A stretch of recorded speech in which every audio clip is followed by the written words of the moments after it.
E aí, quer aprender mais sobre algumas ferramentas importantes da contabilidade de custos? Então vem comigo que hoje nós vamos conversar sobre os métodos de custeios mais utilizados pelas empresas. Meu nome é Alan Neves, sou estudante de Engenharia de Produção pela Universidade Federal de Goiás e esse é o nosso canal Produção em Foco. Hoje nós vamos conversar um pouco sobre custeio por absorção, custeio variável, custeio ABC e uma ferramenta chamada custo padrão. Vamos nos basear nesse livro chamado Custos, Análise e Gestão, do Evandir Megliorini. A proposta desse vídeo é mostrar as diferenças, vantagens e desvantagens de alguns métodos em relação a outros e algumas utilizações práticas desses métodos na vida dos gestores, administradores e engenheiros de produção. Mas quais os objetivos as empresas buscam atender quando elas implementam a contabilidade de custos? Elas querem estabelecer o valor financeiro necessário para a realização dos chamados objetos de custeio.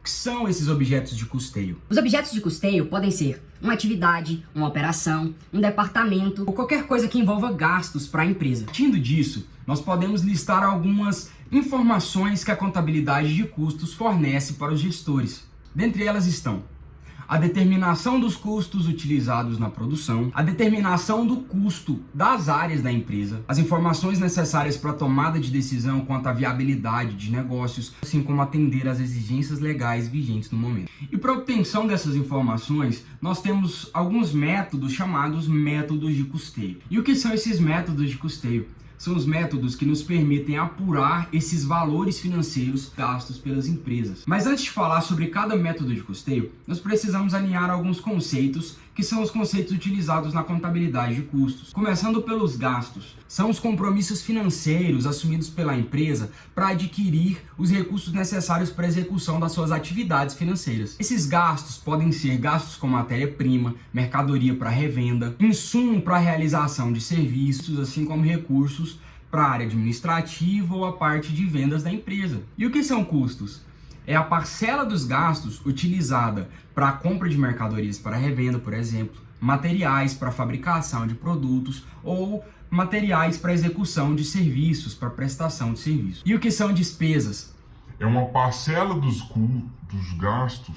E o que são despesas? É uma parcela dos gastos utilizada na administração da empresa ou na realização de vendas dos produtos. E também temos a definição de investimento, que é um gasto que consta no ativo da empresa. Esse gasto pode ser, por exemplo, a compra de matéria-prima para a fabricação dos produtos. Vamos dar um exemplo da relação entre custos, despesas e investimentos. Por exemplo, quando a empresa compra matéria-prima, esse gasto corresponde à parcela dos investimentos. Quando essa matéria-prima é utilizada para a fabricação de produtos, ele corresponde agora a um custo, a partir do momento que eu utilizo esse recurso. E quando incorrem gastos para a venda desse produto, então eu tenho as despesas da empresa.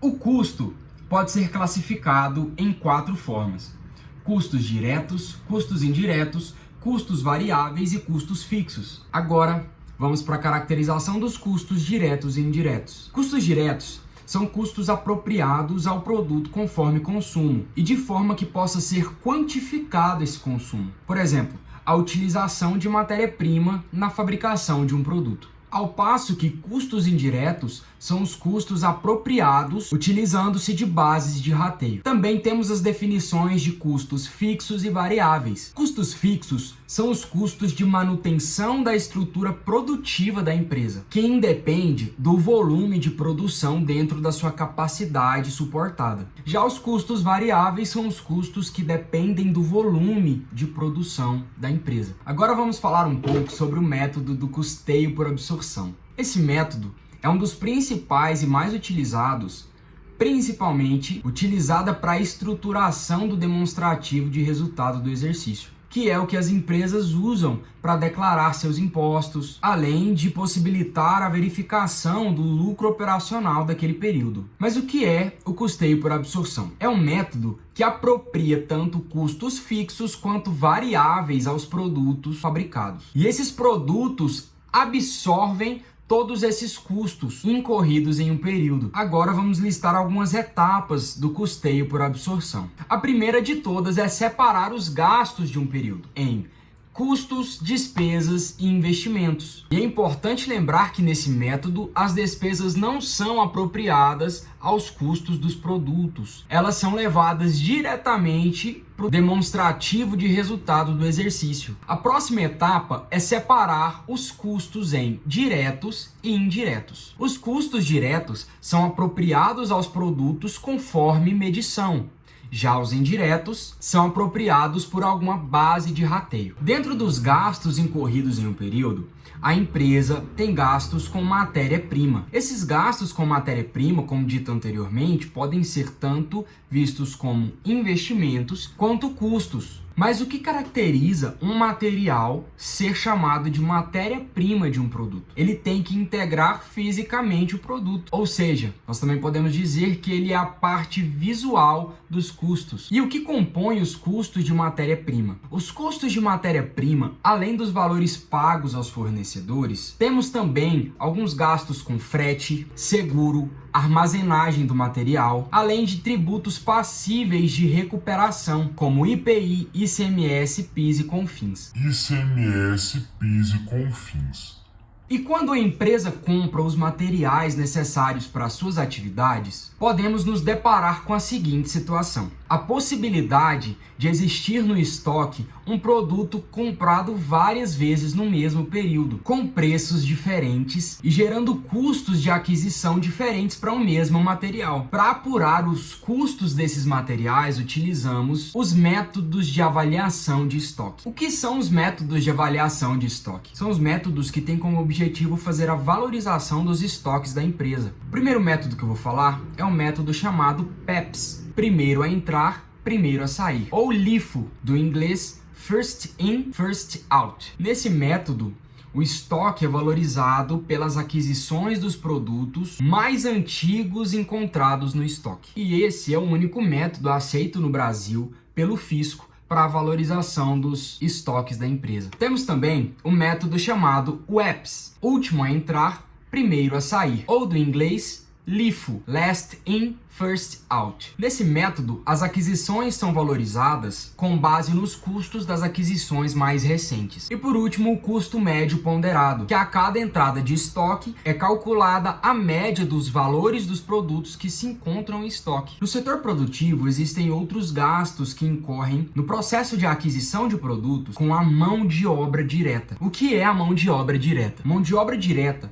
está relacionada com os funcionários que atuam diretamente na transformação de matéria-prima em produto, onde calculamos a quantidade de horas aplicadas na fabricação em cada produto. E o que compõe o custo de mão de obra direta? Esse custo inclui o salário pago aos funcionários, mais os pagamentos de encargos sociais e trabalhistas, que são transformadas em horas trabalhadas e distribuídos nos custos dos produtos produzidos. Temos também os custos indiretos de fabricação.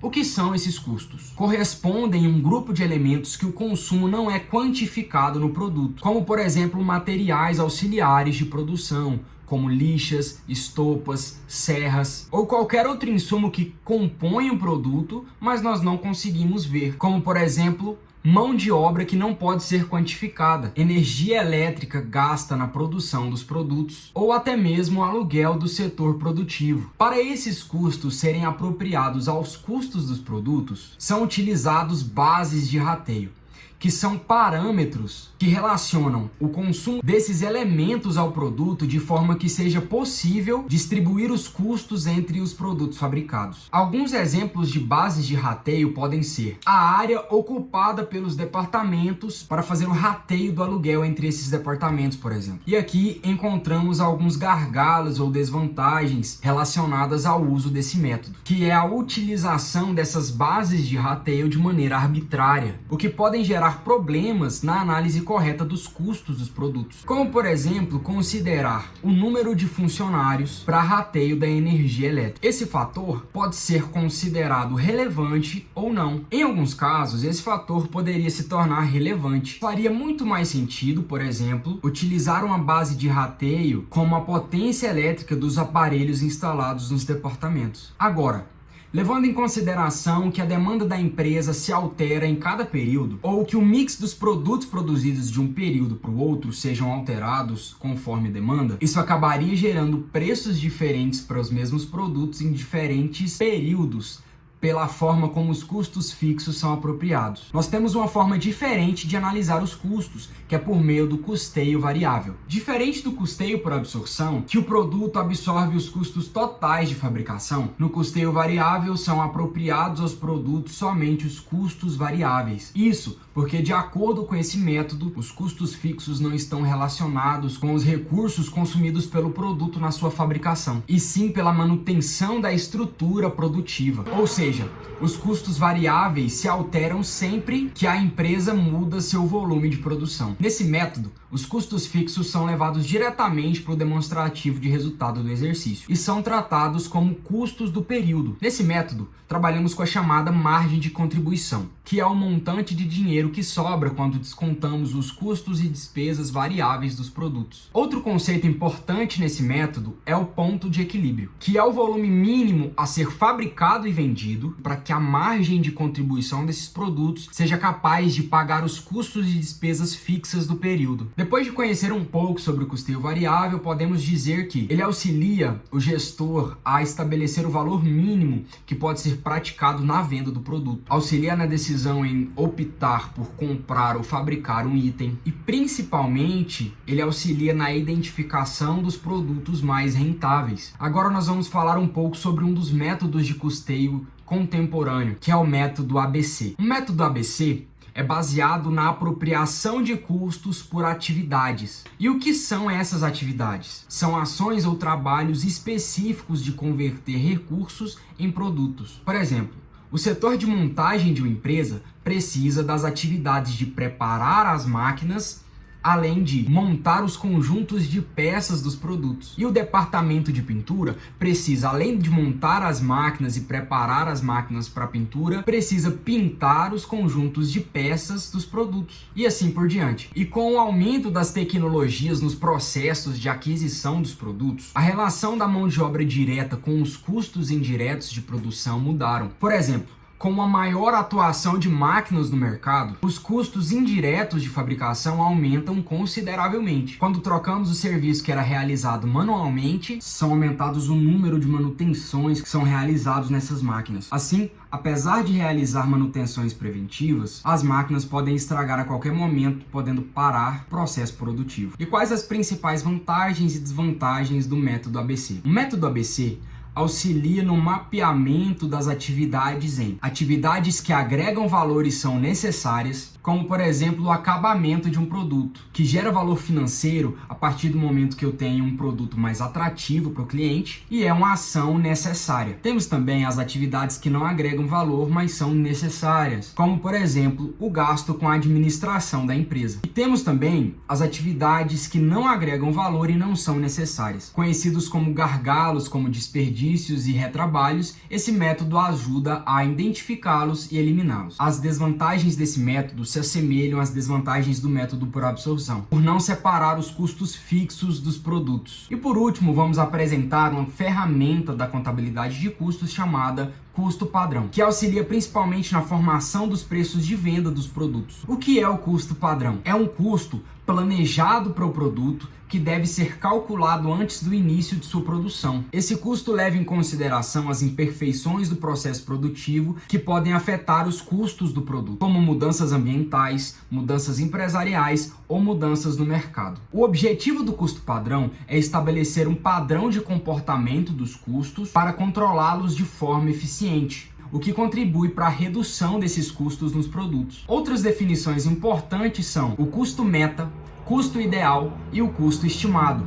O custo meta é o custo máximo a ser praticado considerando o valor de mercado do produto. Ele estabelece parâmetros para que os custos dos produtos estejam dentro dos valores praticados pelo mercado e assim permitam a venda do produto. Temos também o chamado custo ideal, que é o resultado da produção nas melhores condições possíveis, onde nós não temos imperfeições nos processos de fabricação. O custo estimado considera o volume de produção a ser praticado num período. E temos também o custo real, que é o custo efetivo do período de fabricação. O valor desses outros custos, o custo ideal, o custo estimado, o custo real, servem como parâmetros para o custo padrão, para saber o comportamento dos custos, permitindo realizar ajustes nos próximos períodos, buscando o custo ideal. Com isso, encerramos nossa conversa de hoje. Se você tiver alguma dúvida, por favor, deixe aqui nos comentários que nós tentaremos responder nos próximos vídeos. Espero você para o próximo vídeo do Produção em Foco.